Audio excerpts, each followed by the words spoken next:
Dear students, good morning. आज के इस वीडियो में अपन अध्ययन करेंगे परिवार के प्रकारों के बारे में, टाइप्स ऑफ फैमिली। तो चलो शुरू करते हैं।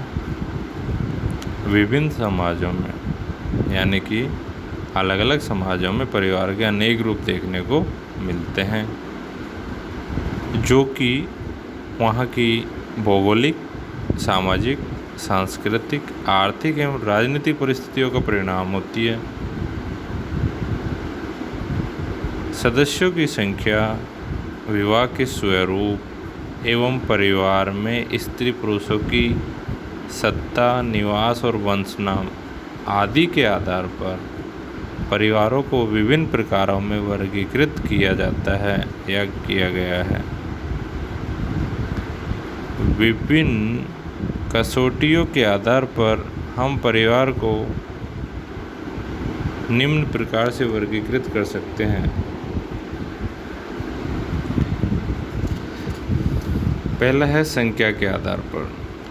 तो संख्या के आधार पर भी ये 3 तरीके के होते हैं। तो इसमें सबसे पहला जो है वो है केंद्रीय, मूल, नाभिक या दाम्पत्य मूलक परिवार। किसी भी नाम से बुला लो, ये एक ही चीज़ है। तो इस सबसे पहले इसी की डिटेल्स जानते हैं कि ये क्या है, कैसा होता है। यह परिवार का सबसे छोटा रूप है, जो एक पुरुष, एक स्त्री तथा अनेक आश्रित बच्चों से मिलकर बना होता है। इसमें अन्य रिश्तेदारों को सम्मिलित नहीं किया जाता। यहाँ तक कि बच्चे भी अविवाहित होने तक इसके सदस्य होते हैं। वर्तमान में औद्योगिक नगरीय समुदायों में इस प्रकार के परिवारों की संख्या बढ़ती जा रही है। दाम्पत्य मूलक परिवार पति पत्नी के विवाह संबंध के आधार पर निर्मित होता है। इसे और भी नामों से पुकारते हैं, जैसे वैयक्तिक परिवार यानी इंडिविजुअल फैमिली, या इसका एक और नाम है, वो भी काफ़ी फेमस है, वो है परमाणविक परिवार, एटॉमिक फैमिली। तो ये 2 नए नाम हैं। अब जो इसका दूसरा जो पार्ट है वो है संयुक्त परिवार। संख्या के आधार पर जो दूसरा परिवार होता है वो होता है संयुक्त परिवार। वैसे तो खैर आप इसके बारे में अच्छी तरह वाकिफ़ हो, फिर भी चलो थोड़ा और इसके बारे में जान लेते हैं। एक संयुक्त परिवार में 3 या 3 से अधिक पीढ़ियों के सदस्य साथ साथ एक ही घर में निवास करते हैं। उनकी संपत्ति सामूहिक होती है। वे एक ही रसोई में बना भोजन करते हैं, सामूहिक पूजा में भाग लेते हैं और परस्पर किसी न किसी नातेदारी व्यवस्था से संबंधित होते हैं। संयुक्त परिवार के सदस्य एक दूसरे के प्रति अधिकारों व दायित्वों को निभाते हैं। एक संयुक्त परिवार में दादा दादी, माता पिता, चाचा चाची, चचेरे भाई एवं उनकी पत्नियां व बच्चे, विधवा बहिनें व बेटियां होती हैं। हिंदुओं में विशेषतः ग्रामों में संयुक्त परिवार का प्रचलन अधिक है। इसी तरह मालाबार के नायरों में प्रचलित संयुक्त परिवार, उसे थारवाड़ के नाम से जाना जाता है। अब इसका जो तीसरा पार्ट है वो है विस्तृत परिवार। संख्या के आधार पर जो परिवार होते हैं 3 तरह के होते हैं, उनमें तीसरा जो है वो है विस्तृत परिवार, एक्सटेंडेड फैमिली। इस प्रकार के परिवार में सभी रक्त संबंधी व अन्य संबंधी भी सम्मिलित होते हैं। ये एक पक्षीय या द्विपक्षीय भी हो सकते हैं। ऐसे परिवारों में संबंध व रिश्तेदारी का भी ठीक ज्ञान नहीं हो पाता। ऐसे परिवारों के सदस्यों की संख्या बहुत अधिक होती है। इन सभी सदस्यों का निवास स्थान और कार्य एक ही होता है और वो परिवार के मुखिया को सम्मान की दृष्टि से देखते हैं। अब जो अगला दूसरा है वो है निवास के आधार पर। विवाह के बाद दंपति का निवास स्थान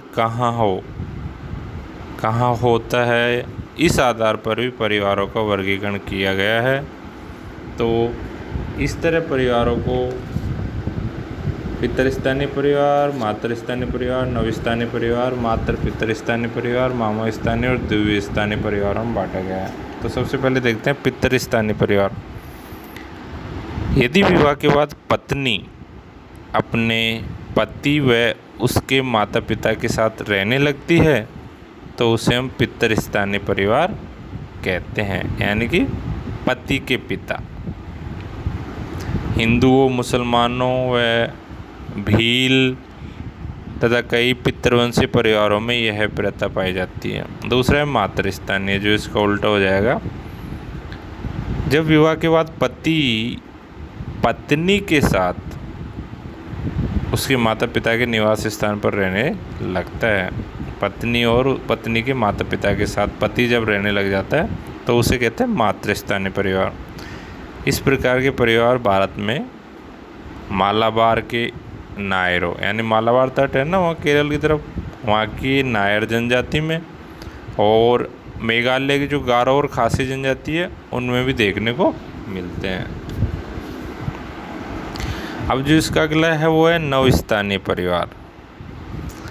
जब पति पत्नी विवाह के बाद न तो पति पक्ष के लोगों के साथ और न ही पत्नी पक्ष के लोगों के साथ रहते हैं, बल्कि अपना अलग नया घर बनाकर रहते हैं, तो इसे कहते हैं नवस्थानीय परिवार। अब इसमें जो अगला आता है वो है मातृ पितृ स्थानीय परिवार।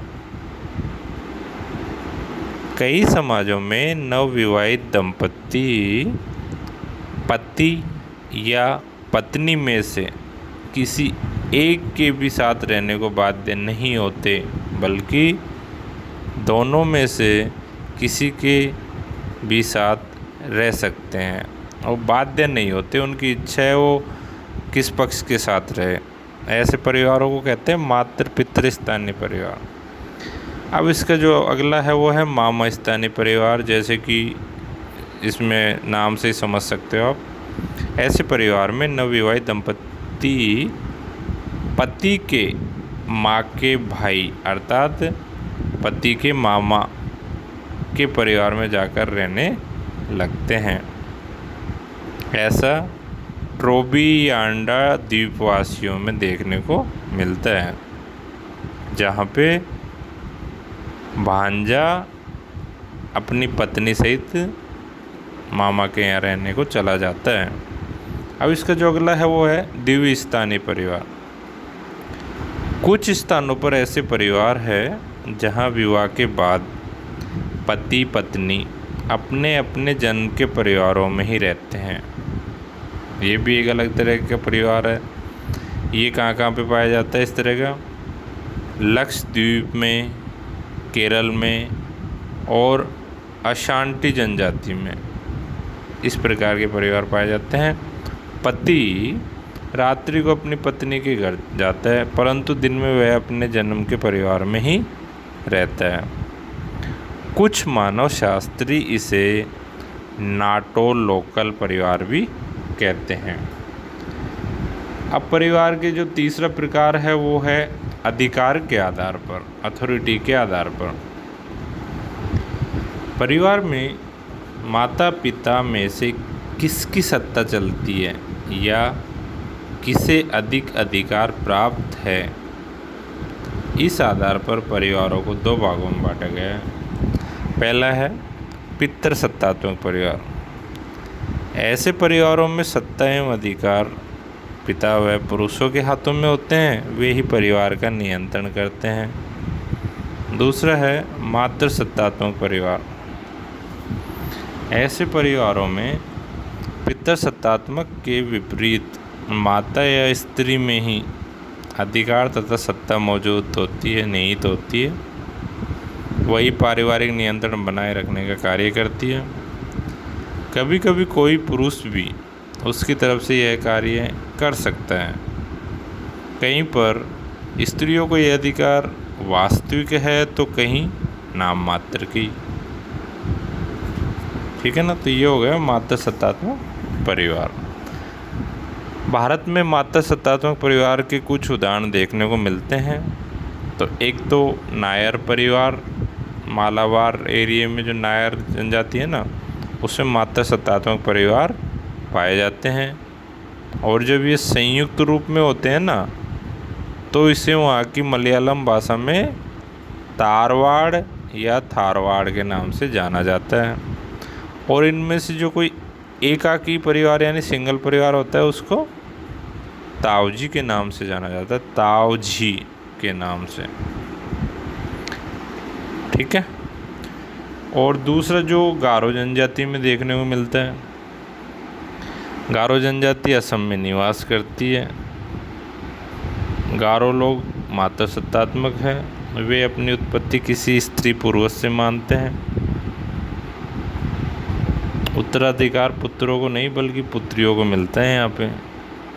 और पिता किसी भी कन्या को उत्तराधिकारी बना सकता है। ज़्यादातर जो होता है वो क्या होता है, सबसे छोटी पुत्री को उत्तराधिकारी चुना जाता है। यदि किसी की लड़की नहीं होती है ना, तो वह अपनी बहन की पुत्री को गोद ले लेते हैं और उसे उत्तराधिकारी बना देते हैं। अब एक और जो जनजाति में देखने को मिलता है वो है खासी। ये भी आसाम में निवास करती है। वैसे मेघालय भी पास में ही है, तो दोनों में है। ये मातृस्थानीय और मातृवंशीय है, यानी मातृस्थानीय भी है और मातृवंशीय भी है। स्थानीय से मतलब माँ के यहाँ जाकर रहना, और वंशीय यानी माँ का वंश चलना। जैसे अपने इस एरिया में उत्तर भारत में ज़्यादातर पितृवंशीय देखने को मिलता है। तो ये हो गया अपने मातृ सत्तात्मक परिवार के बारे में। अब जो अगला परिवार का प्रकार है वह है उत्तराधिकार के आधार पर। उत्तराधिकार जो प्रकार है वो अधिकार की तरह एक ही परिवार में संतानों को पद आदि दिए जाने का क्रम भी पितृपक्ष के पुत्रों या मातृपक्ष की लड़कियों को दिया जा सकता है। इस आधार पर परिवार दो प्रकार के होते हैं, पितृमार्गी और मातृमार्गी। जिन परिवारों में उत्तराधिकार के नियम पितृपक्ष के आधार पर होते हैं वो पितृमार्गी हो गए, और जिनमें मातृपक्ष के आधार पर होते हैं वो मातृमार्गी हो गए, मातृमार्गी हो गए। अब जो इसका परिवार का अगला प्रकार है वो है वंशनाम के आधार पर। परिवारों का वर्गीकरण वंशनाम के आधार पर भी किया जाता है। वंशनाम के नियम एक व्यक्ति को जन्म से ही किसी विशिष्ट संबंधित समूह से जोड़ते हैं। इसके 4 भाग है, पितृवंशीय, मातृवंशीय, उभयवाही और द्विनामी। ठीक है। तो पितृवंशीय परिवार ये वैसे आप इजीली समझ सकते हो इसको। ऐसे परिवारों में वंश परंपरा पिता के नाम से चलती है। पुत्रों को पिता का ही वंश नाम प्राप्त होता है। हिंदू परिवार पितृवंशीय होते हैं, मिलते हैं। मातृवंशीय परिवार, ऐसे परिवारों में जो वंश परंपरा है वो माता के नाम से चलती है और माँ से पुत्रियों को ट्रांसफ़र होती है, जैसा कि मालाबार के नायरों में, गारो खासी में। तीसरा जो है उभयवाही परिवार। कुछ परिवारों में वंश परिचय वंशानुगत संबंध पर निर्भर न होकर सभी निकट के संबंधियों पर समान रूप से आधारित होता है। ऐसे समाजों में पैतृक या मातृक दोनों वंशनाम परंपराएं साथ साथ चलती है। उभयवाही परिवारों में एक व्यक्ति अपने दादा दादी एवं नाना नानी चारों संबंधियों से समान रूप से जुड़ा हुआ रहता है। इसका आधुनिक उदाहरण एडिस्टन द्वीपवासियों में देखने को मिलता है। उनमें टाविटी नामक समूह पाया जाता है। अब आता है अगला, इसका जो पार्ट है, सब पार्ट, वो है द्विनामी परिवार। ऐसे परिवारों में एक व्यक्ति एक ही समय में अपने दादा और नानी से संबंधित रहता है। अन्य 2 संबंधी दादी और नाना छोड़ दिए जाते हैं। यह भी उभयवाही वंश का ही एक रूप है। अब परिवार का जो अगला प्रकार आता है वो है विवाह के आधार पर। विवाह के आधार पर वैसे अपन पीछे काफ़ी समझ चुके हैं पिछले पार्ट में। इसके जो पार्ट है वो है एक विवाही परिवार, बहुविवाही परिवार, बहुपत्निक परिवार, बहुपति विवाही परिवार और समूह विवाही। वैसे आप नाम से भी इसको आसानी से समझ सकते हो। अब जो कुछ परिवार के अन्य स्वरूप है उनके बारे में चर्चा कर लेते हैं। जैसे जन्म मूलक परिवार, ये क्या होता है? ये नया है। वह परिवार जिसमें एक व्यक्ति जन्म लेता है और जहां उसका पालन पोषण होता है जन्म मूलक परिवार कहलाता है। ऐसे परिवार में व्यक्ति के माता पिता एवं अविवाहित भाई बहन होते हैं। दूसरा है प्रजनन मूलक परिवार। ऐसे परिवार का निर्माण व्यक्ति विवाह के बाद स्वयं करता है। इसमें एक पुरुष, उसकी पत्नी एवं उसके अविवाहित बच्चे होते हैं। एक ही परिवार एक व्यक्ति के लिए जन्म मूलक परिवार हो सकता है और वही परिवार दूसरे के लिए प्रजनन मूलक हो सकता है। ठीक है। अब जो इसमें अगला है वो है समरक्त परिवार। लिंटन ने परिवार के दो प्रकार बताए हैं, समरक्त परिवार और विवाह संबंधी परिवार। समरक्त परिवार में सभी सदस्य रक्त से संबंधित होते हैं और कोई भी विवाह संबंधी उसमें नहीं रहता। उदाहरण के लिए नायर परिवार जो कि मातृसत्तात्मक है में पति यदा कदा ही अपनी पत्नी के यहाँ आकर रहता है। अधिकांशतः एक स्त्री के सभी वंशज उसमें रहते हैं। ऐसे परिवार की सदस्यता व्यक्ति को जन्म के आधार पर प्राप्त होती है। अगला जो है वो विवाह संबंधी परिवार। ऐसे परिवारों में रक्त संबंधी एवं विवाह संबंधी दोनों ही साथ साथ रहते हैं, परंतु यहाँ मुख्य जोर रक्त संबंध पर ही दिया जाता है। वर्तमान में पाए जाने वाले एक विवाही परिवार जिसमें स्त्री और पुरुष साथ साथ रहते हैं विवाह संबंधी परिवार है। अब जो आखिरी में आता है वो है प्रेत परिवार, घोस्ट फैमिली। इस प्रकार के परिवार का उल्लेख इवांस प्रिचार्ड ने किया है, जो कि अफ्रीका की न्यूर जनजाति में प्रचलित है। अफ्रीकी जनजातियों में यह विश्वास है कि प्रत्येक को विवाह करने का अधिकार है, जिससे उनका वंश कायम रह सके।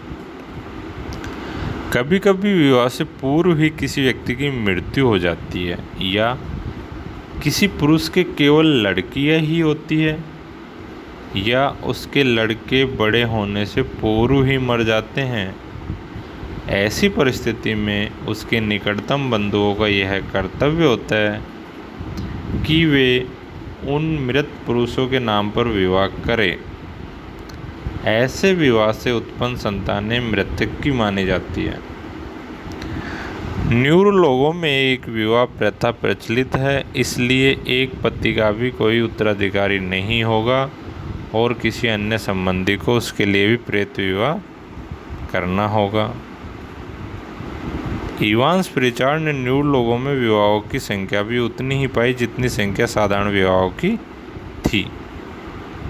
एक प्रेत परिवार में प्रेत यानी पिता हो गया, फिर उसकी पत्नी, उनके बच्चे और वे रिश्तेदार जो प्रेत के प्रति उत्तरदायित्व निभाने के कारण उसके जनक है, ये सब उसमें शामिल होते हैं।